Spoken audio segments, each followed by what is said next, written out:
Namaste, soul family, and welcome to another episode of Musings of a Modern Mystic with me, Amy Yasmin. So I invite you to join me for a deep breath, to land in your body, to land in this moment. And today I am free-flowing and seeing where the journey takes me. So today I'm reflecting on recent experiences. Every day, every minute offers an opportunity for something new. And for much of my life, I had been overly focused on what may lie before. A lot of fears and apprehensions about the future, trying to control it, plan it, schedule it.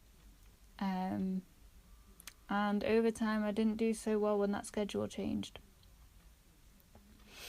Now if you return, let's rewind to childhood, and I'm like 6-7 years old, and I don't even mind saying it, I am a gorgeous little soul in a beautiful family, and I am so deeply caring. I've got a hammock, 2 hammocks even, full of teddies and cuddlies, of dogs and animals. My entire walls of my bedroom, the ceiling is full of stars and moons, and there's every inch of the wallpaper is covered in endangered animals, the Siberian tiger, polar bears.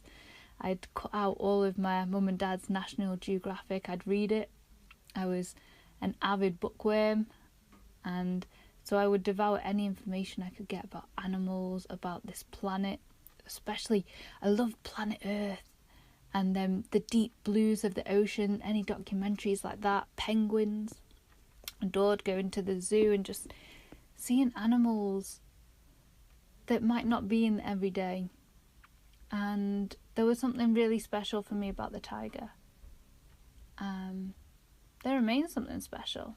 And I had a great innocence. So through that 6-year-old perspective, I am naive and I am just playing in life. I'm starting to kind of navigate the world socially, and I'm not overly thinking. I'm not particularly concerned what other people are thinking, but I have been in school. I don't remember it around or outside of that. I probably was like that around other people in the home.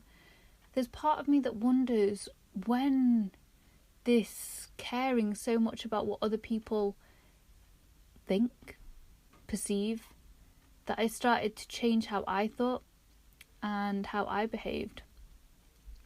When I went to New Zealand, I was really brought home to myself on the other side of the world. Away from everyone and everything I thought I knew, I started to strip back the layers like an onion being peeled and rediscover who I was before I started to change for other people. And not even that other people necessarily ask for that. It's like this unconscious filtering that goes on to try and fit in, to try and be accepted, to try and not ruffle feathers, based on the reactions of others. And I'm starting to rewind the clock and ask myself who I am and what lights me up. Where are my passions? Where are my gifts? Because as a kid, naturally, I didn't have to think about what I was interested in.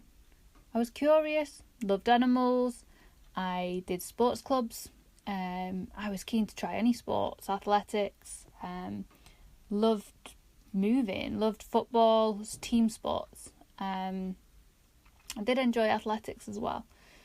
I had fun with it. I wasn't going to a sports club to have my body look a certain way, to stay fit and active or strong. I was playing to play. I collected cuddlies because I liked them. I wasn't living, there wasn't a conscious reason behind every decision. The foods that I'd eat were the foods that I liked the taste of, that I wanted to try, that were curious about. It wasn't because of what a packet told me about what was in that food. It wasn't about fat and sugar contents and compartmentalizing and breaking down foods to have a certain amount of vitamins and all the rest of it. And I'm not saying that doesn't have a place, because as we grow up we learn how to look after ourselves in a different way, and so there's new things to learn, there's ways to balance in self-care. And yet, still within that childhood innocence, there is much more of a propensity to just a much deeper connection to my sense of enjoyment and appreciation, what I like and what I dislike. And I turn that back to you. I invite you to rewind the clock and just put yourself back in a place that naturally comes up to your mind now. As a child, doing something you love. And maybe you're just discovering that love. Maybe it's the first time trying a new sport, a dance, meeting a new person, and them introducing you to something. I want you to feel how it feels in your body. In that feeling, in that excitement, curiosity. In that place before the mind gets involved. I'm really tapping into that.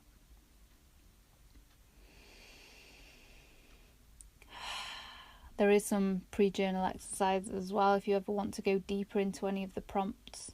Self-awareness continues to be a massive part of my journey, self-reflection and building time in every week to reflect on events of the week, on things that have been important to me, and to just a couple of questions from books, from self-evaluation, self-reflection, deeper questions that aren't something I can answer straight away. And I let that thread carry through the week, or as long as I feel inspired. I dream on it. And that's really helping me to start to get to the root of where I began to change and filter and create myself to fit in, to be what I thought the world wanted or needed me to be. And as someone that's so deeply empathetic, that has meant a lot of overgiving, that has meant a lot of putting others before self, and that has meant a lot of losing touch with my own body and needs, my own passions and interests, because I was starting to look for what the world needed and putting myself there. Instead of going, what gifts have I got? What are my natural propensities and interests? Where am I the most energized? I've done youth work and I thrived in that environment for many, many years. In the pace of it, in the people that I worked with and the way that we worked together, the way we played together. And starting to realise that in the world that I've grown up in, it's quite outward looking and it's quite focused on professional development, on academic qualifications, on a trajectory and a pathway that can be kind of planned out, preempted. And since New Zealand, that's not been there. And that's been quite uncomfortable to be with. When other people are asking, what's next? Where are you heading? Is this the long-term thing for you? This hobby, this job, this podcast, and I don't know. And that's okay. In fact, did our ancestors ever sit down and say, right, this is me planning my life out now. In 10 years' time, I'm going to have done this. To some degree, they'll have probably thought, by this age I'll probably have children, or by this age I'll have become an apprentice to whatever trade or picked up the family business. So there's probably some idea. Did they micro create it? Did they layer it as much as we currently do? Was there so much weight and responsibility? Probably. For me, I want to tap into kind of the wisdom of all the generations that have come before. This time of year is renowned in the pagan calendar and in many traditions around the world as a time that the veils are thinner. In Mexico, they celebrate Day of the Dead. And I love the idea, the notion, the connection to, this is a time I can lean into those that have come before. In the past, there was an awareness of 7 generations before and behind. They'd acknowledge them in their decision making, in their community practices, and they'd carry forward what their ancestors brought forward. It'd evolve, it'd change, it'd grow, but the things that mattered to them and connected them to the past were held with, I feel, a stronger awareness. And I want to really tune into that and go, my ancestors have adapted through so many different things.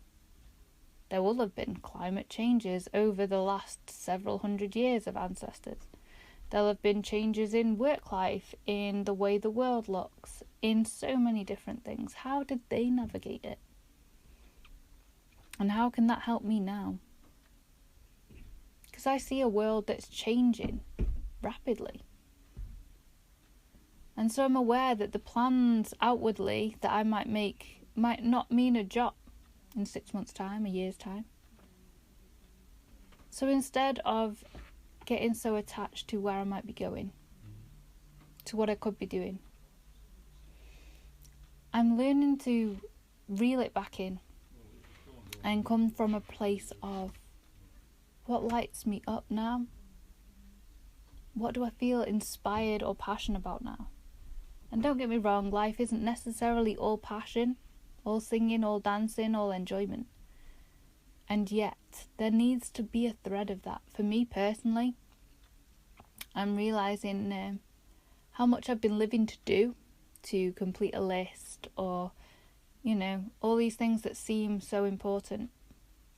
How is it that doing things that I enjoy I feel guilty for it, feels indulgent, it feels like but what's that done for other people? What's that done to change the world? And what about in my world or your world? How often do you feel able to sit down, just have 10 minutes to yourself and feel content with that? I want to live in a world where there is time and space to just breathe and be. Whether it's to stand under the stars, read a book, watch a TV series, whatever it happens to be. But something that just feels spacious. Just for you. Just for now. That kind of steps out of that linear timeline that's constantly ticking and marching. Someone turned to me recently and said, "Have you thought about having children?" I said, "I have. Don't know yet." Well, the biological clock is ticking. And it's one I've heard many times from many different people, whether people have said it to them or they're thinking it. I don't want to live in a world where I feel like the clock is running out. If I step back and look at a removed place, if I look at the history of the earth, the millennia of phases and seasons it's been through, the birth of stars and suns that's vast, it's beyond the timelines we're currently aware of, where we're focused on minutes and hours and years. Evolution is at its own time and pace and rhythm. This world feels so fast in so many ways, and I love it at times, and at times it exhausts me. And so at the minute I'm re-navigating how to be in a busy world without losing sense of what lights me up, without losing connection to myself and something deeper and more meaningful, more purposeful. Because what I do outwardly and out there, maybe that's less important than how I am in myself and how I bring forward what I do. Less about what I am actually doing and how lovingly, how patiently, how kindly, how genuinely I can show up in those moments.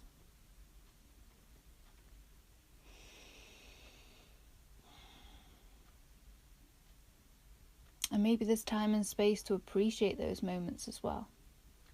When I listen to people that are nearing the end of their life, those that have written memoirs, many reflections are around, I wish I'd savoured those moments, those flavours more.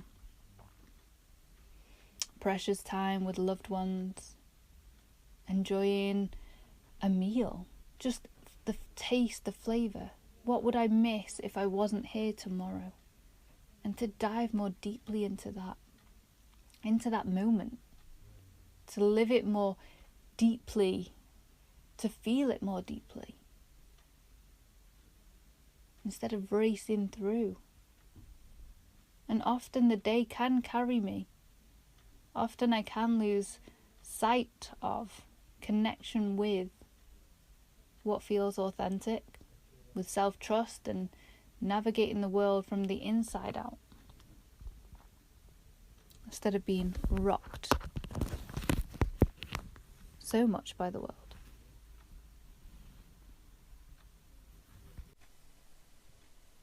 And so my invitation to you is to ask,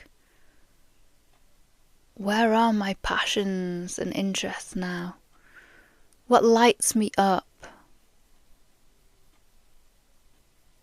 When do I feel most authentic? In what spaces and with what people?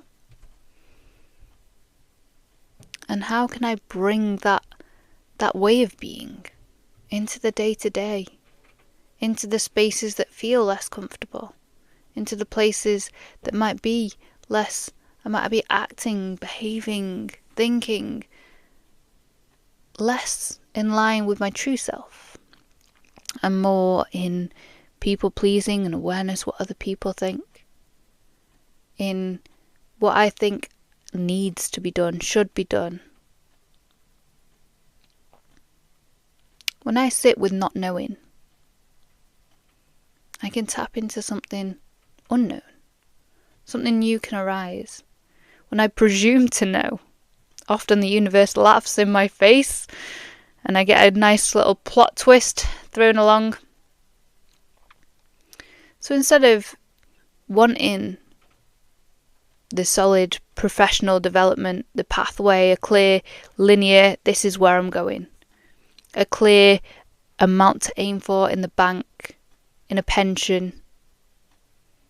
Instead, my desires are more, I will to be happy, I will to be resilient, to connect more to that innocent, playful aspect of myself that laughs and has time out to just be, to just live and laugh and love, without having to think about what to do, without having to plan ahead. In a world that can be so busy, I invite you home to yourself. So, as we turn more closely into the winter, and the roots, the energies dropping down from the trees more deeply into the soils, the cold of the deep earth is coming up to meet us. That coldness slows things down. So I invite and wish for you a slower mind, a slower world, to just rest into all this year has brought, all that's moved through and in you. I know for me it's been a big year, emotionally, mentally. It's been heavy, especially the last few months. And knowing that whatever this season has brought you, the highs, the lows, the sadness, joys, knowing that tomorrow isn't certain. And that's a gift, because the uncertainty of tomorrow might hold surprise, joy, unexpected gratitudes, or beauty. Might give you the plot twists that you never knew you needed or wanted. There's a saying, sometimes not getting what you want is a wonderful stroke of luck. So now, instead of praying for a specific outcome, I'm getting more refined and saying, show me what's for my highest good, because I don't presume to know, and make it good. Make it good and make it fun, and let's see what that can bring. So thank you very much, as ever, for joining me for another musing, reflection, deep dive. And I invite you and wish for you softness and warmth as we rest and turn to winter. Until next time, take good care. Namaste.